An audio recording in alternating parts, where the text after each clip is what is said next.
Una vez que sabemos que tenemos que considerar algunos aspectos previos antes de realizar nuestros diseños, recién podemos comenzar a concebir lo que nosotros necesitamos en cuanto al mobiliario para un determinado espacio. Si recordamos el video número 1 de la clase de baños, lo primero es siempre relevar el espacio. Esto es un concepto que se aplica a todos los diseños que ustedes vayan a realizar. En este caso, cuando nosotros relevamos el espacio, como han visto, tomamos en cuenta los puntos de agua y de desagüe principalmente, y también las ventanas. Estos condicionan a nuestro diseño. Por ejemplo, no podemos poner el espejo del lavamanos si sabemos que hay una ventana ahí. Y prácticamente estos determinan la ubicación de nuestros artefactos y nuestros mobiliarios. A no ser que nosotros tengamos la suerte de intervenir en el proyecto cuando todavía no se lo ha construido. En ese caso, nosotros podríamos decidir dónde queremos o dónde los necesitamos. Pero si ya está en obra gruesa, tenemos que relevar los mismos. También les recuerdo que hay que identificar a los usuarios para saber qué necesitan cada uno de ellos. Por ejemplo, necesitamos saber si es un baño matrimonial, por ejemplo, y qué actividades realizan estas personas en este baño, de rasurarse o secarse el cabello con una secadora.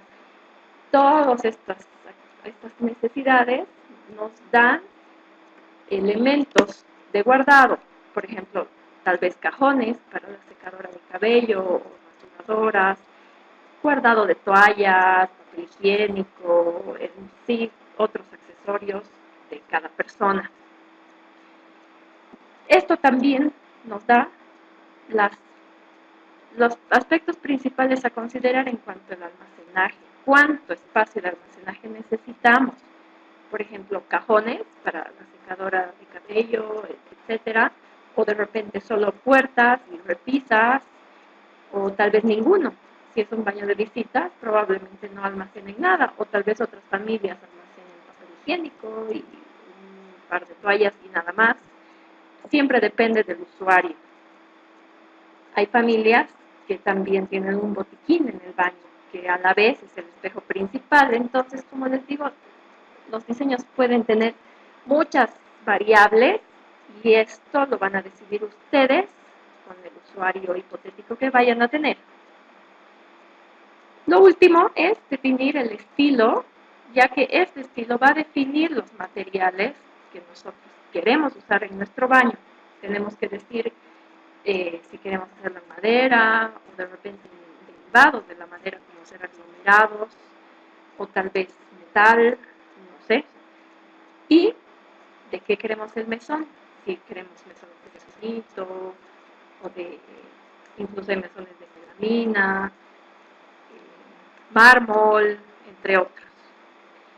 Una vez que tenemos todas estas decisiones tomadas, lo primero que yo tengo que hacer es diseñar el baño en planta, arquitectónicamente. Tengo que decidir la ubicación de mi mueble y asegurarme de esta manera que esta ubicación no interfiera, por ejemplo, en la circulación y tampoco en el cerrado de la puerta, por ejemplo. Tengo que también asegurarme de que no coincida justo con ventanas y elementos que vayan a estorbar. Lo segundo que yo tengo que analizar es cómo quiero mi mueble. Si lo quiero flotante o lo quiero de apoyar. En la imagen que les estoy mostrando, tengo dos casos diferentes. Este es un mueble flotante y este es un mueble de apoyar. Si ustedes se fijan, estos dibujos son estructurales y en realidad esto es lo que nos interesa diseñar al detalle, porque estoy segura que ustedes son capaces de hacer perspectivas de cómo quieren que luzca un mueble. Sin embargo, para que este mueble realmente se realice como nosotros lo hemos imaginado, se debe hacer planos técnicos que los pueda interpretar el personal técnico que los va a realizar, en este caso, por ejemplo, un carpintero. que yo decida qué tipo de mueble quiero, voy a comenzar con el mueble de apoyar. Lo primero que yo tengo que determinar junto con el modelo es qué tipo de lavamanos voy a utilizar. Hay lavamanos de empotrar, hay lavamanos de embutir. Generalmente los lavamanos de empotrar van al ras del mesón y en este caso ustedes tienen que ya determinar la altura. Sé que van a ser capaces de hacerlo porque ya hemos hecho el trabajo de ergonomía, pero en este caso, en mi ejemplo, vamos a estimar una altura de 85 centímetros, que es una altura que se adecua a la estatura promedio de nuestra población. Este ejemplo, que es el lavamanos flotante, tenía pensado este mueble flotante tenía pensado un lavamanos de embutir. Por lo tanto, yo no requiero tomar consideraciones extra para poder usarlo. Pero si yo usara un lavamanos de sobreponer de estos que parecen bañadores, que vienen además en diferentes alturas, en este caso yo tengo que reducir la altura del mesón. ¿Qué quiere decir? Que yo tengo que lavarme las manos a 85 centímetros. Entonces, si mi lavamanos es elevado, tengo que reducir la altura del mesón para igual lavarme las manos a 85 centímetros. Eso es lo que aquí manda. Otro aspecto que hay que tomar en cuenta es al relevar dónde están los puntos de agua. Cuando los puntos de agua están en este sector de la pared, significa que tenemos que usar grifos de pared. Cuando los puntos de agua están por debajo, está pensado en poner grifos de mesón, y eso también lo tengo que considerar en mi diseño. Ahora, el siguiente paso, una vez que tengo todo esto decidido, es pensar cómo quiero las puertas o los cajones. Generalmente, el diseño de los mismos, que son básicamente la cara principal del mueble, se los grafica en un dibujo aparte. Porque si yo los pongo aquí, se vería como en el dibujo anterior, que son una caja, yo no puedo apreciar cómo se estructura esto y cómo el carpintero debe armarlo.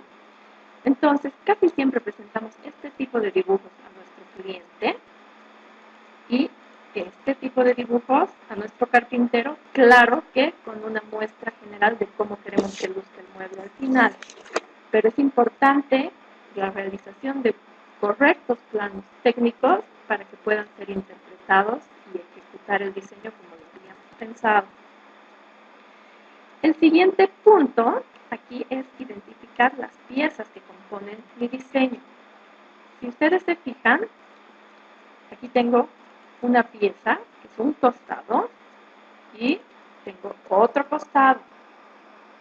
Tengo una base, tengo una barra de armar, dos barras de armar.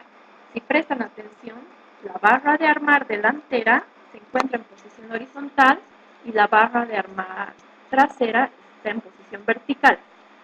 ¿Por qué?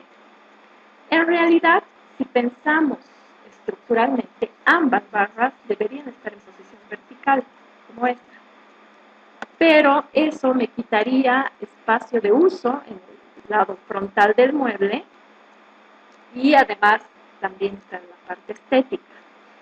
Estas barras de armar trabajan como vigas, por eso la posición correcta debería ser esta, pero por factores de estética yo puedo colocar la delantera en forma horizontal. Quiero comentarle que cuando nosotros hacemos un mueble así estructurado, es más que suficiente para soportar el peso de los mesones que vayamos a usar, mármol, etcétera, que son materiales pesados, pero este sistema funciona perfecto. Ustedes deben haber visto alguna vez que hay cocinas, sobre todo con machones construidos de ladrillo. La verdad es que no es necesario realizar esto, porque uno, me quita espacio que yo lo podría usar para almacenar, y dos, porque nuestros albañiles casi nunca hacen la plomada los muros. Entonces, cuando nosotros queremos instalar el mueble, eso es un problema. Seguimos con este ejemplo. Tengo entonces los dos costados, la base, dos barras de armar, que son como vigas. Tengo una repisa, y si se fijan, la repisa tampoco llega hasta el borde del mueble, como en este caso la base. ¿Por qué? Porque si yo hago la repisa hasta el borde, tengo problemas para acceder a lo que yo tenga aquí abajo, tanto para acceder como para visualizar lo que tengo abajo. Entonces, es recomendable hacerla de menor tamaño. 40 centímetros puede ser un tamaño que funcione bien. Por último, tengo un zócalo. La manera de hacer este zócalo puede variar de acuerdo al tipo de espacio que nosotros tengamos. Para empezar, se han debido fijar que algunos espacios tienen ya un vaciado de cemento a modo de zócalo, y esto siempre pensando en proteger del agua a nuestro mueble. Esa es una alternativa. Hay otras alternativas en las que tenemos patas en vez de zócalos, igual para elevar el mueble del piso, o tenemos esta otra alternativa que es un zócalo nada más. Una vez que yo tengo identificadas mis piezas, tengo que saber y considerar qué piezas se unen con qué piezas y de qué manera. Cuando ustedes realicen los planos, esto debe visualizarse a la perfección. Es el punto más importante en el diseño de mobiliario. Por ejemplo, las piezas estructurales principales son mis dos costados. Todas las demás piezas horizontales se cuelgan del costado, como ustedes pueden ver en el dibujo. Entonces, este tipo de uniones tiene que poder apreciarse en todos los dibujos que ustedes realicen. A continuación, les muestro el mueble flotante. Partimos del mismo principio. Tenemos dos costados, tengo una base, tengo dos barras de armar en la parte superior y tengo un elemento inferior aquí similar a la barra de armar de arriba, pero el objetivo de esta pieza es el poder tener puntos de apoyo para yo empotrar este mueble a la pared. Yo taladro y meto ganchos y tornillos en estas dos piezas. Con eso está resuelto mi mueble. Ahora, si se fijan en ambas imágenes, el mueble parece hueco por detrás. Y es que en realidad no es necesario colocar piezas estructurales gruesas. Básicamente nosotros cubrimos la parte de atrás para que no se entren insectos o tal vez suciedad, pero depende del material que estemos usando, se puede trabajar con una veneta, si es que es madera, tinteada y barnizada de la misma manera que el resto del mueble, y no se nota que es una veneta y no necesito más. Pero estructuralmente estas son las piezas que yo necesito. Entonces, cuando yo vaya a colgar muebles, siempre tengo que pensar en refuerzos adicionales para poder colgar a los mismos, de arriba y de abajo. Y cuando son de apoyar, tengo que pensar de qué manera se van a apoyar. Si yo, digamos, tuviera un zócalo vaciado con cemento, ya no necesito este zócalo y ya no necesito que estos costados lleguen hasta abajo. Simplemente llegarían hasta la altura de la base. Un concepto similar a este, porque se apoyaría directamente sobre el piso vaciado y estaría aislado de humedad. Si tengo patas, el mismo concepto, obviamente tengo que determinar la altura respondiendo a la ergonomía. Una vez que he identificado todas mis piezas y dibujado mi mueble, es importante, antes de dibujar el mueble yo tengo que determinar la longitud del mismo. Un aspecto muy, pero muy importante a considerar es que en lo posible se deben modular los muebles. Si yo tengo, suponiendo que este mueble mide 90 centímetros, yo voy a tener dos puertas aproximadamente de 45 centímetros, o un cajón de 45 y una puerta de 45 también. 45 centímetros es una medida bastante razonable para las batientes de las puertas, para que yo no tenga que retroceder mucho para poder abrirlas, ni tampoco tener puertas muy pequeñas que me estorben el espacio. Si ustedes se fijan, estos dibujos pertenecen al mueble flotante. Yo tengo, entonces, en la planta, un costado, otro costado y dos puertas. En este caso, el mobiliario mide 1 metro. No significa que el módulo de 45 no pueda variar, pero puede ser un poco más, un poco menos. 40 y pico, de repente hasta 50 o hasta 40. Son medidas, como les había mencionado, que no hacen que yo tenga que retroceder mucho para abrir las puertas o cajones y me permiten almacenar elementos de tamaños regulares. En este caso, entonces, los elementos que nosotros tenemos que trabajar de rigor, siempre en cuanto a planos, es el plano general del cliente, con ubicaciones de nuestro mobiliario, y después entramos a desglosar ya los planos uno por uno. Planos de rigor son planta, cortes, elevaciones. En todos estos siempre debo mostrar de qué manera se empalma una pieza con la otra, para lo cual vamos a trabajar con escalas no muy reducidas. Generalmente trabajamos con escala 1:20 cuando es mobiliario, y si son elementos más pequeños, tal vez hasta 1:10. Otro aspecto importante que no siempre lo necesitamos, pero sí muy seguido, son los detalles constructivos de algunos elementos. Por ejemplo, si yo quisiera una puerta, un diseño de puerta acanalada, tipo machimbre, tendría yo que detallar cómo voy a resolver ese machimbre para que dé la apariencia que yo quiero. Y en este caso necesitaría un detalle constructivo. Entonces, una recomendación súper importante es la unidad de medida cuando nosotros trabajamos nuestros muebles. La unidad de medida que se debe usar es siempre en milímetros, porque, como ustedes ven, la unión entre parte y parte necesita detalle, por lo tanto, nuestra unidad, nos olvidamos de los metros y de los centímetros y empezamos a trabajar con milímetros. Una recomendación que ustedes deben tomar en cuenta es que la madera se vende en pulgadas. Por lo tanto, yo voy a trabajar en medidas que deriven de las pulgadas, sobre todo en las partes básicas de estructuración. Si ustedes transforman, ¿cuántos? Una pulgada. Estas tres medidas son las básicas para estructurar muebles. Obviamente, por los grosores que nosotros querramos o por los anchos que nosotros querramos.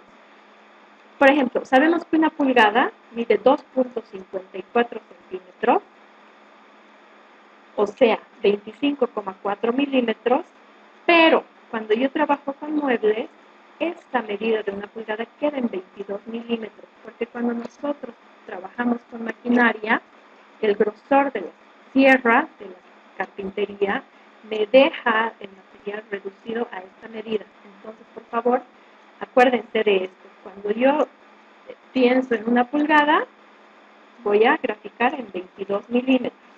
Cuando pienso en 2 pulgadas, voy a graficar en 45 milímetros. Cuando pienso en 3 pulgadas, voy a graficar en 70. Básicamente son las piezas, o sea, los tamaños principales para estructuración por las dimensiones que ustedes deseen. Ya me van a entender todo lo que les explique. Esto es en madera. Cuando yo decido trabajar con materiales aglomerados, como melamina o en sí aglomerados, el formato a la venta en nuestro entorno es de 18 milímetros. Esta es una medida que nos permite estructurar los muebles. Entonces, vamos a trabajar con esta. Sin duda hay medidas inferiores, pero no nos sirven para estructurar. Y en nuestro medio, como les decía, la que venden es de 18 milímetros. En otros países trabajan con 19, pero no hay en nuestro país. Entonces, ya he tomado en cuenta estos criterios, empiezo con los planos, porque ya sé lo que quiero. Comienzo con la planta. Lo primero que tengo que hacer es ver, primero, qué espacio ocupa mi mobiliario incluidos los mesones. En este caso, la medida de 1 metro que les había mencionado anteriormente era de mesón a mesón, de extremo a extremo del mesón. Y en este caso tengo una profundidad de 50 centímetros. Si se fijan, no dice 50, dice 1000 y dice 500, porque estamos trabajando en milímetros. Estos diseños están realizados con melamina, por lo tanto el espesor de mis piezas es de 18 milímetros.